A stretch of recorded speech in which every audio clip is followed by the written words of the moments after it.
gracias por hacer el esfuerzo de estar con nosotros en este octavo Congreso Internacional de Tanatología, en el cual quiero abordar algunos aspectos que han surgido a raíz de lo que hemos trabajado con respecto a la investigación y algunas cuestiones de conflicto o de discusión etimológica. En ese sentido, dedico esta conferencia a Esli, a Aldair y a ti, Leticia, con quien he tenido el gusto de aprender. Hasta ahora habíamos planteado con mucha claridad la existencia de tres etapas en el desarrollo evolutivo de la tanatología. Una etapa kubleriana con sus características, la post-kubleriana y la tanatología del siglo XXI. La kubleriana la podemos reflejar por esta definición en la que nos habla del estudio interdisciplinario del moribundo y la muerte, y nos da elementos claros con respecto al sufrimiento psicológico y físico de los enfermos terminales. Nos habla de los sentimientos de culpa y pérdida de la familia y amigos, evitando la frustración del personal médico. Es así como surge la tanatología, como un conjunto de técnicas y procedimientos orientadas principalmente a la consejería. Por ahí fue. Y fue un gran inicio. Su objetivo estaba basado en la aceptación de la muerte, porque estaba vinculado a eso, y además porque estaba orientado desde las etapas de Kubler-Ross, las 5 etapas mal llamadas de duelo, y que su nombre corresponde, su nombre más acercado sería etapas de adaptación por las que atraviesa un paciente con una enfermedad terminal, o al menos ese es mi punto de vista.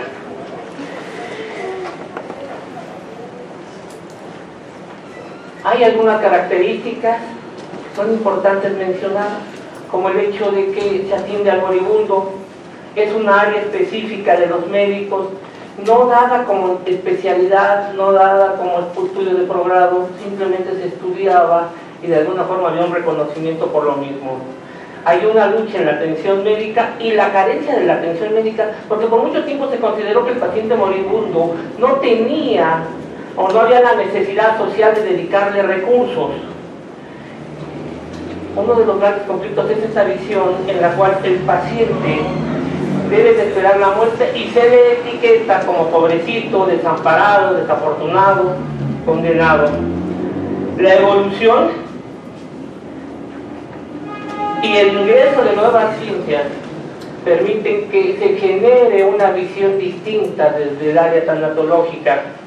A esta etapa le llamamos post-kubleriana. Sobresalen algunos doctores, de entre ellos el doctor Alfonso Reyes Ubiría, por mucho el post-kubleriano de mayores dimensiones académicas, y que por cierto, el instituto es el único instituto que le ha rendido un homenaje como él se merece después de su pérdida. Campioni, Gómez Sancho por una visión más antropológica, y Teresita Tinajero desde el Instituto Mexicano de Tanatología. Aquí cambia la visión, porque entraron otras ciencias y se empezó a ver de manera diferente. Aquí lo importante es el buen morir, y se habla de la muerte con dignidad.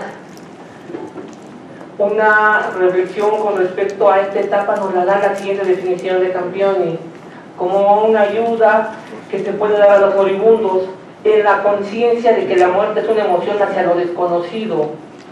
Ya nos habla de algunos aspectos psicológicos, como el caso de la conciencia, y también nos habla del problema existencial de la muerte, un problema muy reflejado en el humanismo, muy reflejado desde la filosofía, y la filosofía existencial y la filosofía humanista, y retoma y concluye diciendo con una buena muerte. Esta de alguna forma nos da algunas características, y dentro de esas características el paciente continúa muriendo en hospitales, aunque ya hay un acercamiento cuando se hace un trabajo de conciencia con la familia hacia la casa.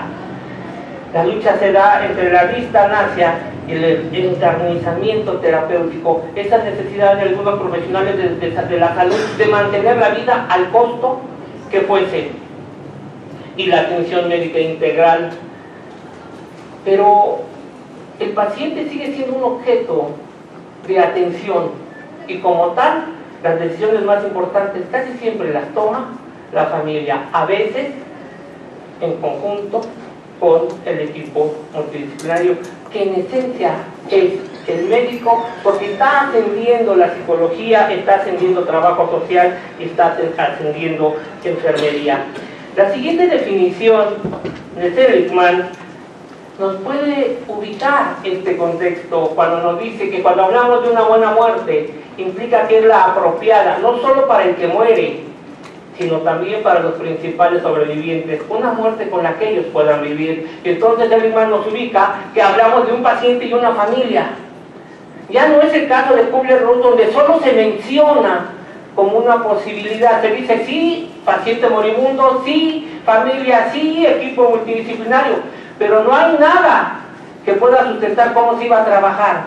Con Seligman sí encontramos ese acercamiento a la familia para que la familia sea partícipe de lo que está sucediendo. Hay una película que nos refleja en parte esta situación y los invito a que la veamos.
parte con esta visión crecimos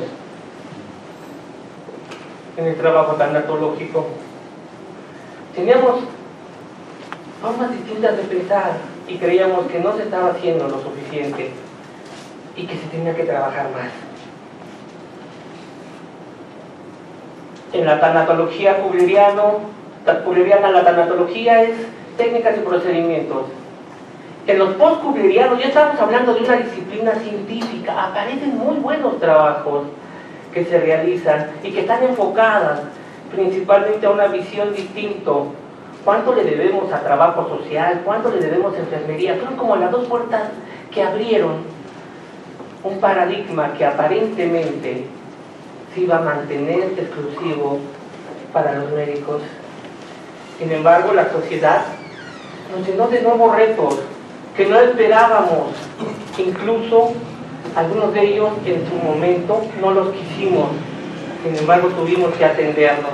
Y surge entonces la tanatología del siglo XXI. Y lo primero que hicimos fue empezar a eliminar una cantidad de definiciones que ya no correspondían a la visión que teníamos. Una visión humanista, donde el paciente no es ni un pobrecito, donde antes de ser paciente es un ser humano, y que ese ser humano convive con la familia, y la familia y él tienen una misma calidad de vida, y que era necesario poderla atender, pero también que teníamos un problema porque el equipo multidisciplinario era muy difícil de atender, porque prácticamente creían que ellos no necesitaban.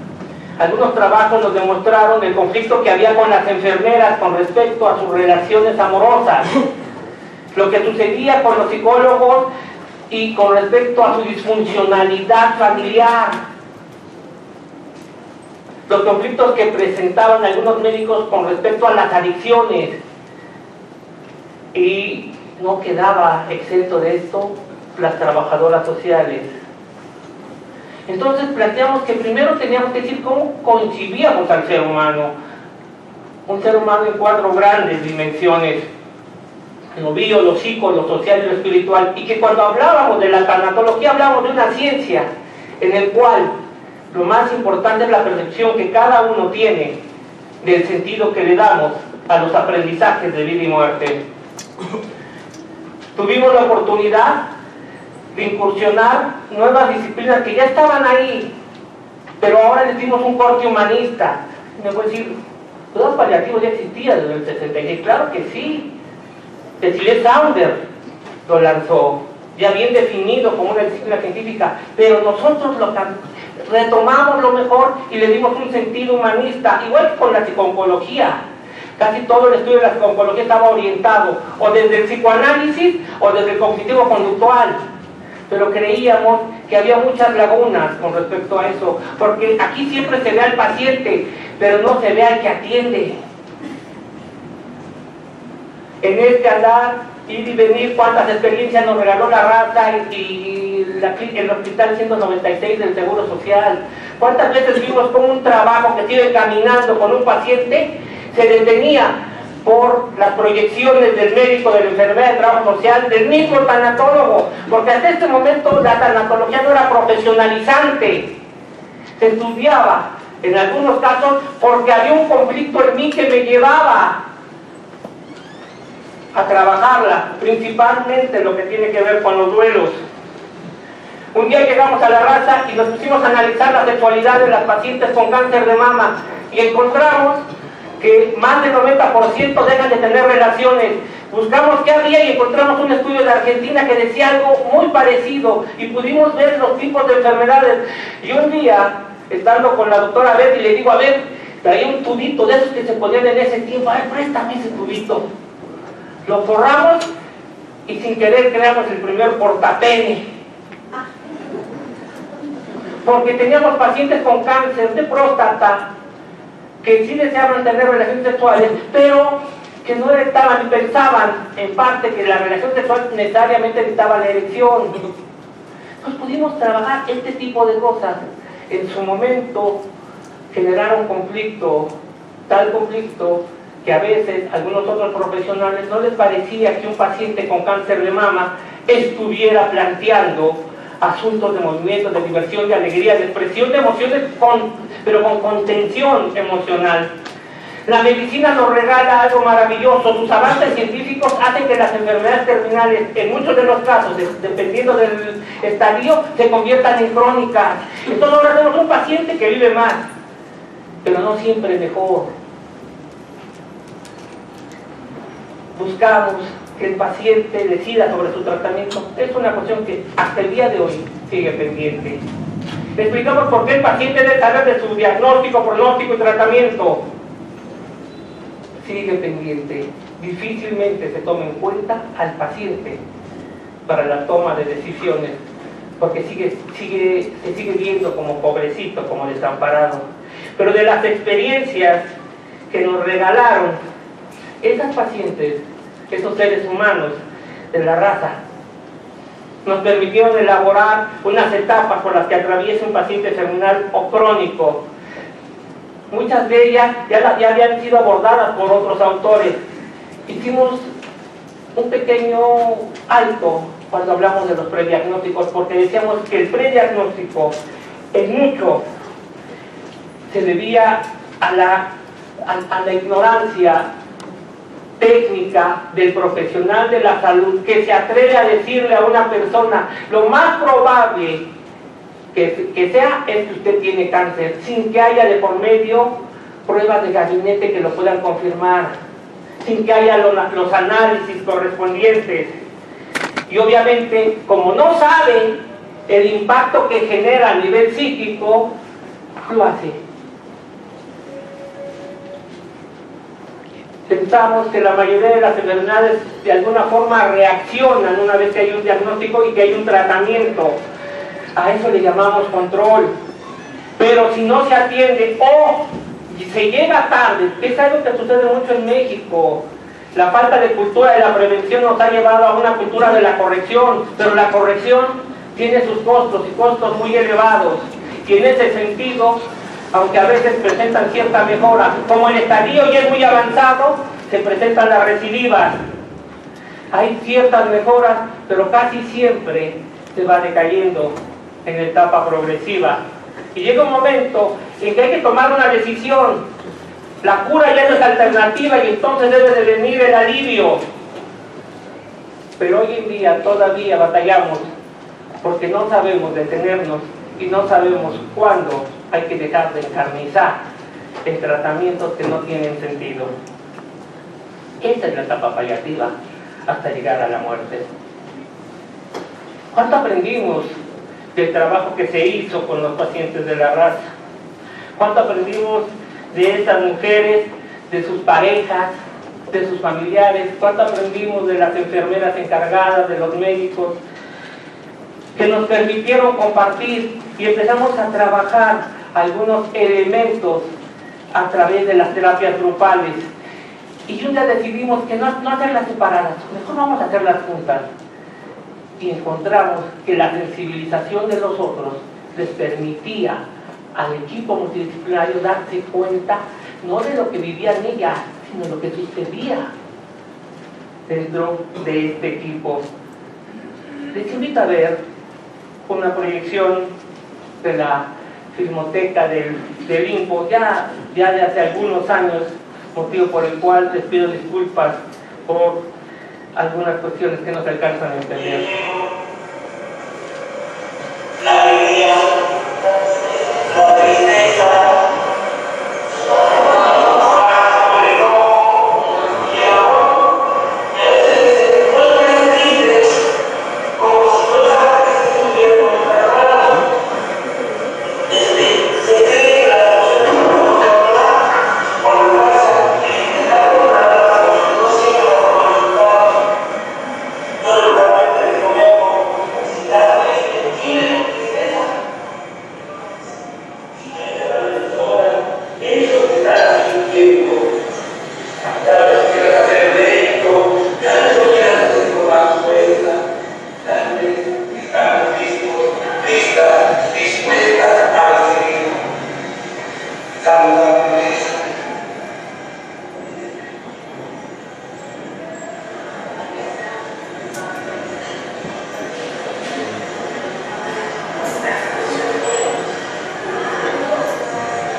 Ponernos a bailar, y ya por ahí aparece un director de uno de los hospitales y dice que hay una fiesta aquí. Sí, claro, hay una fiesta de vida, porque descubrimos lo que era la calidad de vida del paciente y lo que generaba y el bienestar que daba.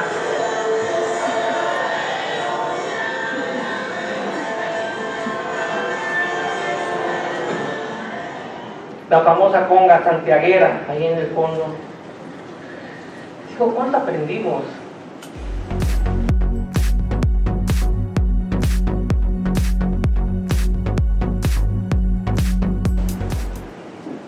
Y ya teníamos muy claro que lo que queríamos trabajar era calidad de vida, elevar la calidad de vida de todos. Si solo lo hacíamos con uno, tarde o temprano los conflictos se generaban con otro de los participantes tanatológicos, y descubrimos la importancia de que la familia y el cuerpo médico también recibieran atención. Pero les digo, la sociedad nos impuso nuevos retos. Ya existía la atención al suicidio, sin embargo, algunos terapeutas se encaminaron a tanatología, al igual que los duelos.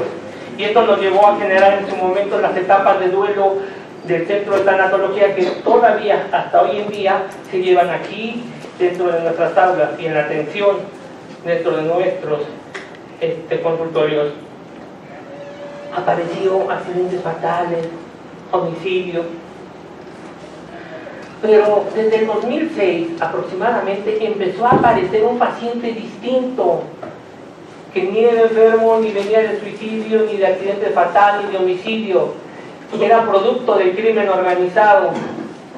Hicimos algunos comentarios, pero no fuimos muy tomados en cuenta. Éramos alarmistas, al fin y al cabo tanatólogos, en todos lados quieren ver muerte. Y una vez, en el 2012, nos invitan a participar en un programa de televisión para hablar de la seguridad, para hablar de la maravillosa seguridad que había en la Ciudad de México y en el Estado de México. La única cuestión es que nunca me informaron de que se trataba de hablar bien. Entonces, esta experiencia quedó registrada en un programa de televisión en el 2012, cuando el actual presidente de la República tenía unos meses de haber dejado el puesto, aunque en este caso él ya era presidente electo. Los invito a ver la siguiente película. Sobre la paradoja que ha hecho que tanto la Ciudad de México como el Estado de México sean las ciudades más seguras. ¿Qué ha causado todo esto? ¿Cómo lo sientes tú? Él es director del Instituto Mexicano de qué manera podemos precisamente sobrellevar este tipo de por todos ustedes, la experiencia de las víctimas que a veces vemos con una pancarta, con un comentario, pero que en el fondo trae un dolor que trasciende más allá del delito, y que en muchas ocasiones cuando nos encontramos en los foros hablamos mucho de la seguridad y de lo que está haciendo, pero pocas veces se dice de lo que no se está haciendo y de lo que viven estas personas en carne propia, cuando su ser querido en Veracruz, en el Estado de México, en Guerrero, en Tamaulipas, Coahuila, sus familiares han sido levantados, han sido secuestrados, o están viviendo el horror de la extorsión, mucho más allá de lo que a veces se dice en el ámbito médico. Está la percepción de personas que acuden con nosotros y que vienen del Estado de México. Y tiene que ver con los últimos 5 años, el incremento de los crímenes de alto impacto, crimen organizado en el Estado de México. Es que no tiene que ver con el robo sencillo, sino con la extorsión, con el secuestro. con el levantón. En el Estado de México, en la zona que colinda con el Distrito Federal, hay pandillas completas de secuestradores, en Ecatepec, en Coacalco, en Nesa, en Chalco. De eso no tenemos mucho que investigar, está en los diarios. Y hay una cosa más seria. Ese discurso de que todo se puede atender, yo quisiera saber quién de los comerciantes de Ecatepec o de Tlangue va a ir a denunciar una extorsión cuando hay de por medio la creencia falsa o verdadera de que ahí mismo se enteran, porque si no de otra forma, ¿cómo hay levantones por extorsión en el Estado de México, donde las víctimas viven en carne propia el dolor duro de que su hijo se ha levantado o su hija? De momento, cuando los escucho, compañeros, hablar de esto que se ha mejorado, yo lo vivo en mi consultorio Como ciudadano. como ciudadano, y entonces cuando lo vivo me doy cuenta de ese doble discurso. Yo quisiera saber quién va a ir a Toluca a denunciar un acto de crimen organizado donde le van a hacer esperar, en el mejor de los casos, 5 horas, y no es que van a esperar días para levantar, investigar, y para que después en Barrientos o en otro de los penales tenga que cariarse, y después de cariarse saber estas gentes quién lo está denunciando. Respeto que merece. El Estado de México no ha dado el discurso.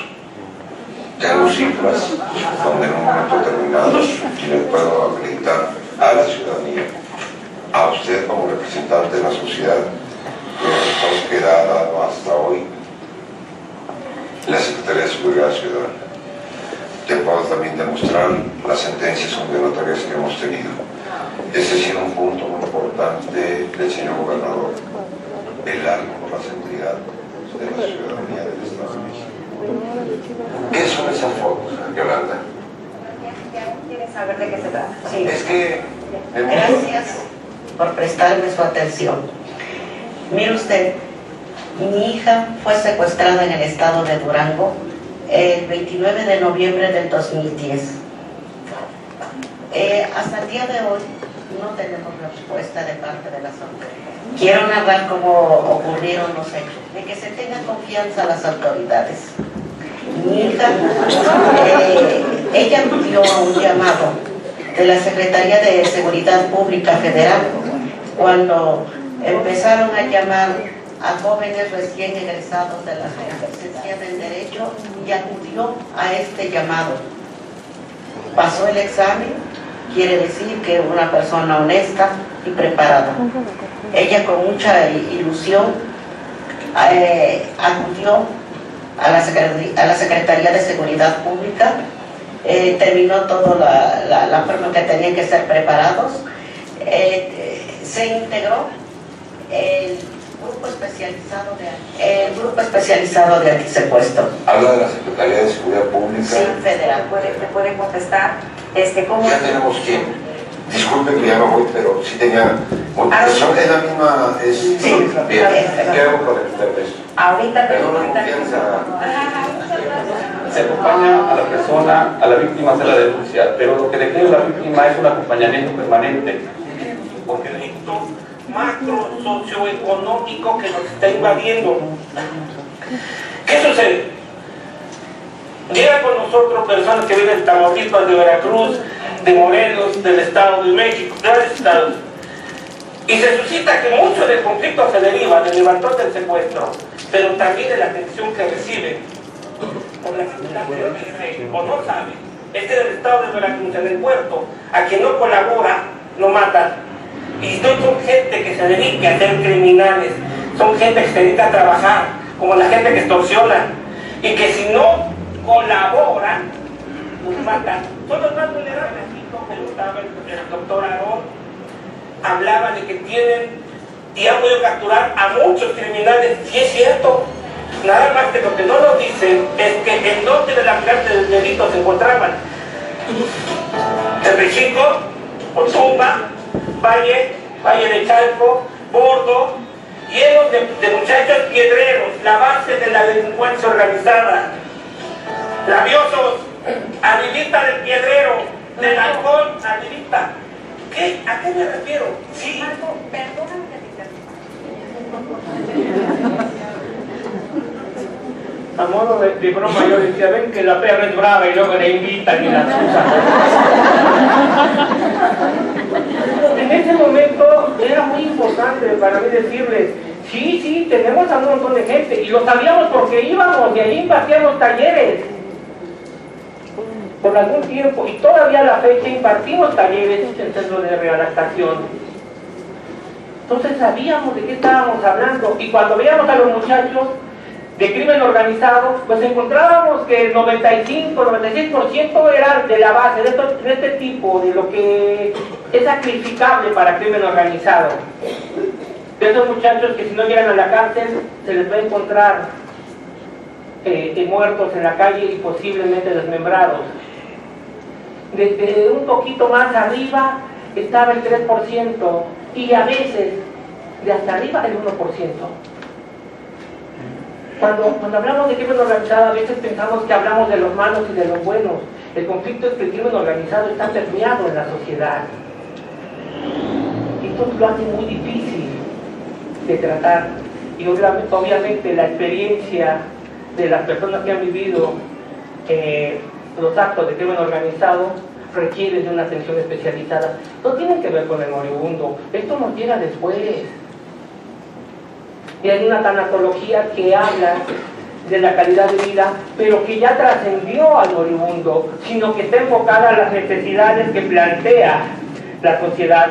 Dentro de los grandes avances que logramos en la tanatología, pues del siglo XXI, fueron generar los campos, para saber por dónde, para entender que no todos estaban listos para atender pacientes, y que primero aquellos que tenían que pasar, atender pacientes tenían que pasar por una formación determinada, y esa formación determinada fortalecida en el espacio consultorio. Y decíamos que el lugar de formación de un tanatólogo era la silla como paciente, y que ahí se iniciaba. Muchos siguieron el camino, y cuando no tuvieron la formación o no la tenían, buscaron hacerla y se formaron, y ahora tenían muchos más recursos para atender estos 4 grandes campos: la tanatología médica, específicamente para profesionales de la salud, como el caso de médicos, enfermeras, trabajadoras sociales; la psicotanatología, psicólogos, principalmente del área clínica, y terapeutas, la educativa, profesores, educadores, pedagogos, y finalmente una tanatología social donde entraban varias disciplinas: la sociología, la filosofía, el derecho, entraba la administración, entraba la economía, y que por mucho nos permitió delimitar por dónde se tenía que trabajar. Y esto nos permitió entonces generar investigaciones distintas a lo que se había dado hasta entonces. En estos avances nos vemos el día de hoy inmersos, pero hay una nueva necesidad de aclarar una discusión etimológica con respecto a la investigación en el área de la tanatología, porque hemos investigado mucho de la muerte, y a veces el trabajo de tanatología o la investigación de tanatología se confunde con filosofía de la muerte, o sociología de la muerte, o educación de la muerte, y la tanatología ha recibido parte, pero directamente se han enriquecido otras áreas, y hoy queremos enriquecer el área de la tanatología y que de ahí vierta las otras disciplinas, para lo cual tenemos que determinar de qué estamos hablando. De la tanatología del siglo XXI tomamos la ciencia y el ser humano como una totalidad integrada, pero ahora consideramos que es importante que se tome en cuenta que es un ser capaz de trascenderse y de ser trascendido, porque el paciente no nació con la enfermedad, ya hay una historia previa, y esa historia previa muchas veces está antes de que naciera, porque tiene padres, porque tiene abuelos, porque tiene antepasados, y a través de los antepasados, las herencias familiares, los secretos, y que es importante determinar que buscamos trabajar el sentido y el significado que le da a los procesos de vida y muerte. Hay varios diseños de investigación que nos lo permiten, pero necesitamos todavía ir más allá, a un diseño de investigación transpersonal que nos permita aclarar qué sí es tanatología y qué no es. porque se vale participar en otras ciencias, se vale, pero qué importante es que lo hagamos en primera instancia desde la tanatología. Y entonces, el estudio formal de la tanatología debe de considerar como punto de partida el campo o los campos en los cuales se va a desarrollar un objeto de estudio, desde un diseño de investigación que se amolde a una visión transpersonal, y que esa visión la estamos planteando desde 5 postulados. Ya tenemos investigaciones cualitativas que nos permiten verificar que hay diseños ya existentes para trabajar, como es el caso de la teoría fundamentada, donde se ubican o se colocan varias teorías y luego se unifican. Pero también tenemos el interaccionismo simbólico y la representación del mundo que tenemos cada uno de nosotros o de la sociedad misma, de etnografía, de etnología, de hermenéutica, entre muchas más. No es que estemos peleados con la investigación cuantitativa, claro que se vale, pero dejemos de ocupar instrumentos obsoletos que no tienen sentido para un estudio tan formal, tan profundo y tan serio.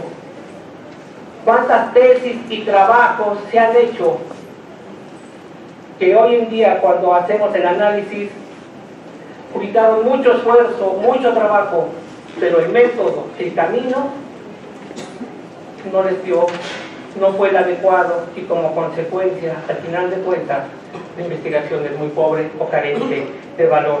Y estos 5 postulados los podemos plantear desde la experiencia de lo transpersonal, diciendo que el primero es que lo que se conecta junto, se dispara junto. Y algo muy claro, casi siempre en tanatología trabajamos los disparos, lo último, pero no fuimos por las causas, y las causas estaban mucho más allá, casi siempre, más allá de lo que podíamos entender, porque nos dedicamos específicamente a ver las causas orgánicas o los factores que podían incidir en una enfermedad, por ejemplo, o en el caso del duelo, lo que había provocado el duelo y lo que representaba el duelo. Pero qué mandatos, qué herencias, qué forma de percibir el mundo se tenía desde antes incluso de conocer a la persona. Decimos también, el todo afecta a cada una de las partes, y cada una de las partes afecta el todo. Si hay una parte del organismo que esté enferma, va a afectar a todo el organismo, tanto por el cuerpo, y va a pasar a las otras estructuras. Pero de igual forma sucede con la familia. Si uno de sus miembros está enfermo, afecta a toda la familia, como la familia afecta al que está enfermo. Pero más aún, la familia afecta a la sociedad, y la sociedad afecta a la familia. La intensidad o la carga va a depender de varios factores. Dentro del tercer postulado planteamos que todos vivimos o somos producto de 3 tipos de acontecimientos: los transgeneracionales, referidos a las herencias familiares. Todos venimos de papá o de mamá, pero ellos también vienen de sus papás y de sus mamás, y en cada uno se han ido fusionando formas de pensar, de ser, de comportarse, para formar una nueva, y esa nueva es proyectada hacia los hijos. Pero cuando uno de los hijos se va a casar, a la persona que conoce trae también sus mandatos. ¿Cuántas cosas nos ha aclarado entender lo transgeneracional, los estudios que nos han logrado aportar los psicogenealogistas, pero no solamente desde el área psicológica, sino en todo el devenir de la tanatología, lo intergeneracional con respecto a la sociedad, y esa es una sociedad que se mueve en una cultura que es reflejada a través de la moda, impactada por los hechos históricos. De igual forma sucede con la familia. Una visión que aclare el impacto de la familia, en las parejas, en las amistades, en las personas, en la forma en que nos relacionamos, y que todo esto tiene que ver con lo anterior. No aprendemos a relacionarnos solamente por imitación, porque hemos formado un carácter y hemos formado una personalidad con la cual vamos. Y muchas de las veces lo que nosotros observamos es la parte física exterior, pero no podemos quedarnos con ellos, tenemos que ir mucho más atrás, incluso hasta los padres, y muchas veces a los padres de los padres. a modo de ejemplificar parte de esta experiencia, quiero que lo hagamos a través del duelo, cualquier tipo de duelo, aunque a mí, en lo personal, me gusta trabajar el duelo de pareja. Y dice, tomamos de la tanatología del siglo XXI, el duelo es el proceso adaptativo, doloroso y displacentero, que se da como consecuencia de la percepción de una pérdida significativa. ¿Qué determina lo significativo de una pérdida? Bueno, eso depende de cada uno de nosotros. Pero ahora agregamos de lo transpersonal en la que el pasado se hace presente y se proyecta hacia el futuro. Es decir, el duelo reciente, el duelo actual, actualiza los duelos de nuestros antepasados, porque también los duelos de nuestros padres, si no fueron elaborados, van a transmitirse, y para eso tenemos muchas comunicaciones, o por lo menos un sustento teórico de mucha fuerza. De la misma forma que la sociedad nos impacta por la visión que se tiene de los duelos, y claro, también están los duelos vividos por nuestra existencia. Y en ese sentido, para ser un poco más claro con respecto a lo que estoy diciendo, vente para acá, Patricio, rápido, vente. Sabes que en Ecuador son bien movidos. Esto es una persona, es un trabajo de contacto físico. Esa compañera, hijo, perdido no estás. ¿Quieres participar? Este es algo que hemos hecho varias veces, pero hoy quiero completarlo.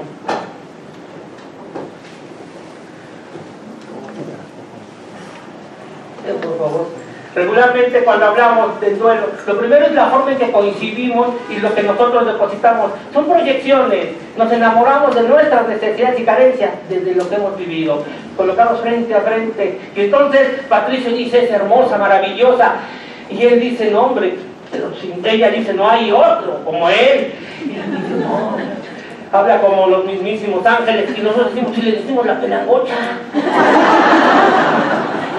No, todo un caballero, puta, es el vago del barrio. Aquí solamente ha habido proyecciones, pero por un sentido de apropiación que tenemos, nos juntamos. Sí, en este sentido. Resulta ser que Patricio, que no conoce muy bien la Ciudad de México, se le ocurre cruzarse. Y no se da cuenta que viene el metrobús en sentido contrario, y en ese caso va para abajo, por abajo, Patricia, bájate, ahí está. En ese sentido, vente para acá. Aquí se queda Patricia sigue existiendo, pero dentro de ella, fin, y se nos fue, se adelantó. Entonces genera un vacío. ¿Qué es este vacío? Pero hoy quiero que lo pongamos aquí. Un vacío del cual regularmente decimos que no hay nada. No, al contrario, está lleno de muchas cosas, pero a veces no las podemos coincidir. Pero ella no nació en este plano de la existencia a partir de su gestación o de su nacimiento, a partir de que conoció a Patricio. Ella ya trae una historia que tiene que ver con algunos casos, con algunos asuntos. Por ejemplo, con los duelos que hay en la familia. Aquí se forma. Vente, María. También los duelos por las pérdidas y los cambios de los amigos, también por la escuela, la pareja, sabes que no se te da, hermano, el trabajo, los animales de compañía, muchos duelos. Un duelo, si no lo elaboramos, lo sepultamos, y muchas de las cosas que suceden en nuestra vida es que vivimos a través de los duelos. Pero cuando aquel duelo se presenta, entonces los demás duelos se actualizan. Véngase para acá. Y entonces ese duelo que se actualizó hacia atrás, se va a juntar con los otros duelos. Pero ¿qué hay aquí?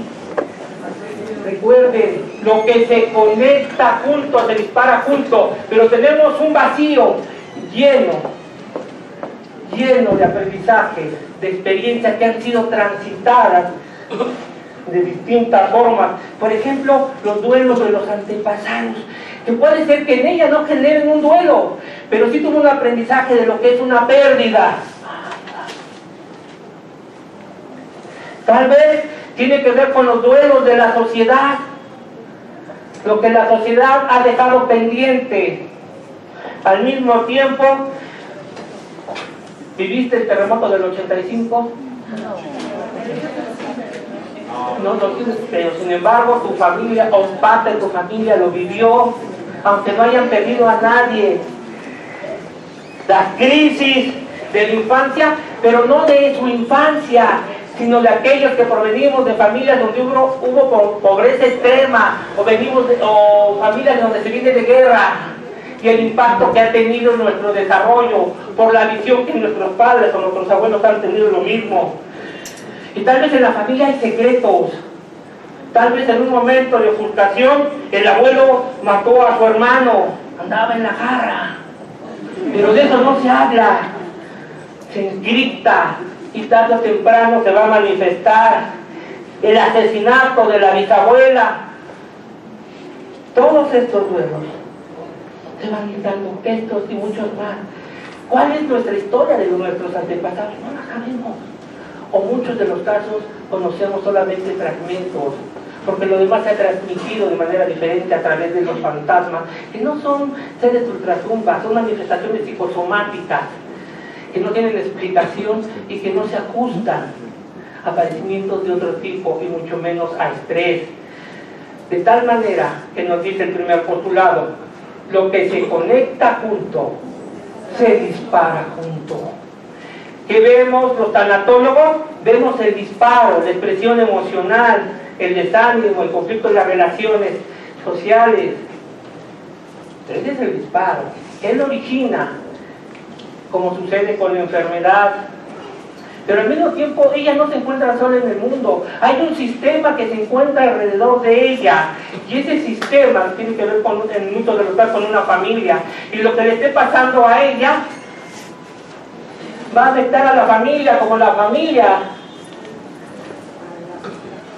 le afecta a ella, y que ella es todo un resumen de acontecimientos transgeneracionales, intergeneracionales, intrageneracionales.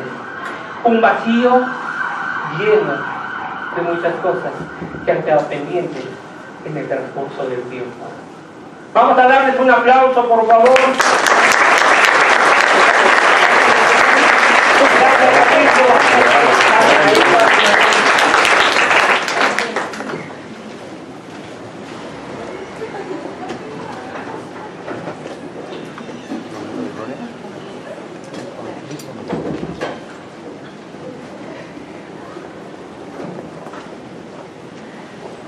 ¿Cuántas cosas se colocan en este ejercicio?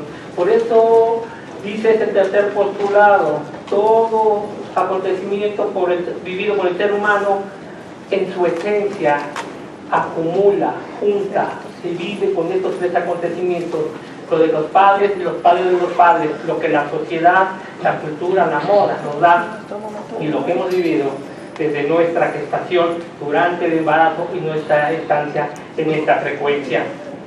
Los otros dos de los postulados es: solo existe un tiempo en el inconsciente transpersonal, el ahora presente, y este se manifiesta principalmente cuando se ha generado una especie de crisis, como consecuencia de una enfermedad, como consecuencia de un duelo, como consecuencia de una extorsión, de un secuestro, como consecuencia del suicidio, como consecuencia del homicidio.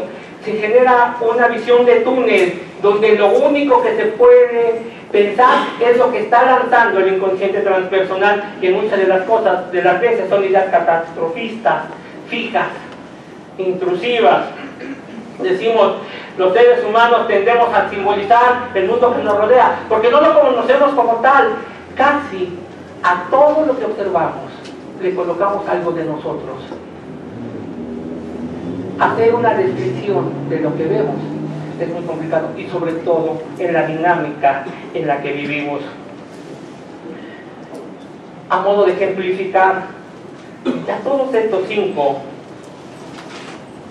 postulados, quiero decirles, quiero hablarles del suicidio.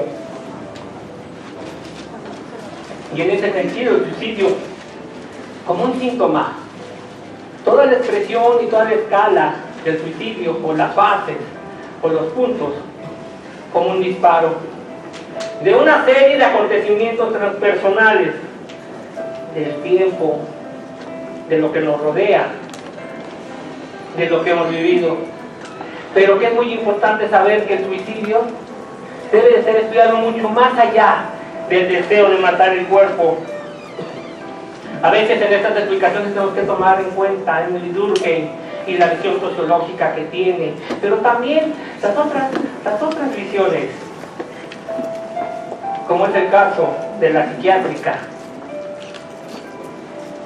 Nosotros, desde la esfera de la psicotanatología, planteamos que existe una especie de escala que se da, que viene de lo que somos, estos acontecimientos y que nos han formado como seres humanos y posteriormente como personas, y que a veces se presenta un acontecimiento para el cual no estamos listos, porque a veces pensamos que el mundo lo podemos controlar, y una de las grandes experiencias de la tanatología es trabajar lo que se ha presentado de manera súbita, lo no esperado, aquello que ha transformado y cambiado la vida de algunos, de muchos. Tendemos a adaptarnos. La gran mayoría de las personas se adaptan. Algunas más no lo consiguen, y al no conseguirlo, si en su personalidad, en la formación de su personalidad, aprendió a controlar el mundo, aprendió que debe tener el mando sobre la vida y sobre las relaciones y sobre las personas. Cuando se presenta algo que no puede controlar, le genera impotencia, y entonces esto trae consigo una baja tolerancia a la frustración, y es posible entonces que aparezcan las ideas suicidas, ideas que van más en torno a dejar de sufrir más que de buscar la muerte. Pero la muerte no es una alternativa para dejar de sufrir. Las defensas psicológicas para su aparición, casi todos nos respaldamos por lo que nos ha dicho la familia, y nosotros mismos decimos, si atentamos contra nosotros, ¿qué va a suceder con mi familia? Pero también están las creencias y están las religiones. Es decir, por ejemplo, que a aquel que se suicida le toca el último de los infiernos, y la persona cree que existe ese último de los infiernos y que de ahí no hay salida, o tal vez porque está tentando con lo único o lo más valioso que Dios le ha dado, que es la vida. Pueden frenar esta situación. Para aquellos que resulta difícil, entonces aparecen las conductas suicidas, regularmente sin un plan específico. Y al aparecer las conductas suicidas, se da un comportamiento psicofisiológico. Entonces el ser humano va a buscar su última defensa, y la mayoría de las veces, desde esta visión psicotanatológica, es el cuerpo, y aparecen entonces una serie de manifestaciones corporales en las cuales la persona no sabe lo que está sucediendo, solo sabe que está sufriendo, y que ese sufrimiento no lo puede contener, lo rebasa. Y cuando no lo puede contener y lo rebasa, la conducta toma un tinte de plan específico. Aquí lo importante es dejar de sufrir, porque al dejar de sufrir se acaba el conflicto, y la alternativa en esa visión de túnel es la muerte. Las otras alternativas se han agotado en el camino, y cuando se suscita esta situación, entonces es posible que encontremos el acto suicida. ¡Ah!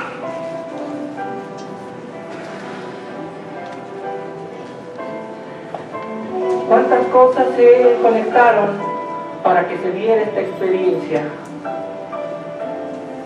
¿Cuántas cosas están dadas en el segundo postulado? Porque si hay una experiencia difícil, es saber que un ser querido no quiere vivir y que ha tomado medidas. en cuanto los aprendizajes de vida transgeneracionales están ahí presentes.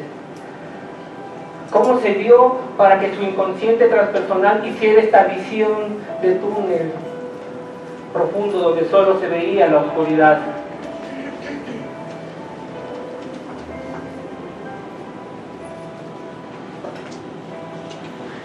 ¿Qué forma de simbolizar el mundo a partir de un acontecimiento que desestabilizó en un momento histórico determinado y que casi que llevó hacia el acto suicida? No todo acto suicida implica muerte, y no lo implica porque finalmente el método que se lleva a cabo puede ser ineficiente y entonces no se consuma el suicidio. Hoy sabemos que por mucho tiempo los intentos suicidas han sido más frecuentes de lo que imaginamos, sobre todo en mujeres, aunque el suicidio consumado es más frecuente en hombres. Lo que se conecta junto se dispara junto. El todo afecta a cada una de las partes y cada una de las partes afecta el todo. Todo acontecimiento vivido por el ser humano es transgeneracional, intergeneracional, intrageneracional. Funcionamos en mucho a través de un inconsciente transpersonal que solo reconoce un tiempo, el ahora presente. No tiene la posibilidad de discriminar. Y finalmente simbolizamos el mundo que nos rodea. Los postulados nos permiten darle secuencia para generar una investigación tanatológica más clara que nos otorgue y los demás. Y dentro de esta investigación tanatológica es importante regresarnos a la tanatología del siglo XXI para decir sí, los campos. Y la tanatología transpersonal es una evolución de la tanatología del siglo XXI. Pero tenemos que ser claros cuál es el objeto de estudio. Y que ese objeto debe estar acompañado de un diseño de investigación en el caso de que se trabaje con metodología cualitativa. Y si se toman en cuenta los postulados, entonces esto se aclara todavía más. Podemos decir ahora que el objeto de estudio principal del trabajo en tanatología son las enfermedades terminales, y de aquí los tres tipos de pacientes: paciente enfermo, paciente familia, paciente equipo multidisciplinario. Pero que no solo se da para el trabajo de la tanatología médica o de la psicotanatología. ¿Cuántas investigaciones se requieren del campo social para explicar el comportamiento de algunas enfermedades dentro de nuestra sociedad? Que no solo nos hablen del tecnicismo de lo explicado desde otra fuente. Al mismo tiempo, ese inicio de poder llevar a la tanatología a un nivel diferente a través de una tanatología educativa que nos permita generar los planes de estudio que pueden ser incorporados, pero primero lo tenemos que hacer para poderlos proponer en distintos niveles y no solamente como alguna materia y a veces optativa en una escuela de nivel superior, específicamente en medicina y a veces en enfermería. El otro objeto de estudio son todo tipo de duelo, donde se pueda concebir ese sentido y significado de los procesos de vida y muerte, al igual que los accidentes fatales. Todos son vistos a través de esos campos y todos pueden ser desarrollados desde los postulados: el homicidio y finalmente el crimen organizado. Y del crimen organizado todas sus manifestaciones. Y aunque de momento pudiese pensarse que el objeto de estudio queda reducido, yo pensaría que es un objeto de estudio bastante amplio, más que amplio. Y no porque ya no queramos aportar a la filosofía, a la educación, a la sociología, al derecho, sino porque queremos aportar más, empezando por la tanatología. Hoy tenemos nuevos retos que con el tiempo nos permitirán consolidar esta maravillosa ciencia. Una ciencia que para todos aquellos que estamos inmersos nos ha permitido transformar en mucho lo que el día de hoy somos nos ha permitido elaborar y entender de dónde venimos y hasta dónde vamos. La propuesta está hecha.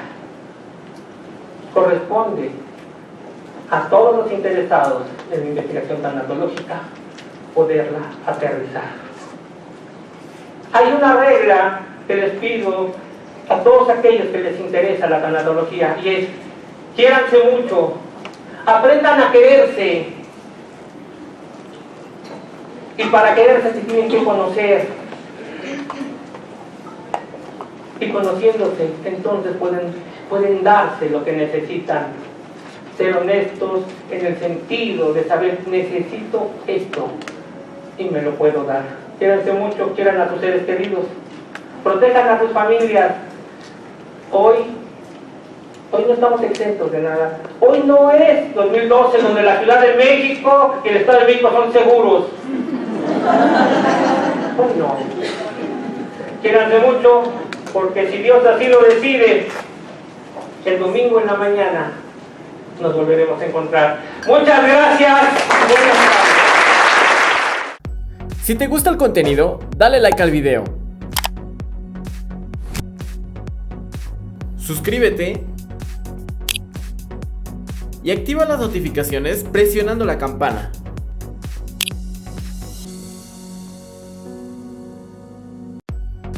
Comparte el video con un amigo o un familiar.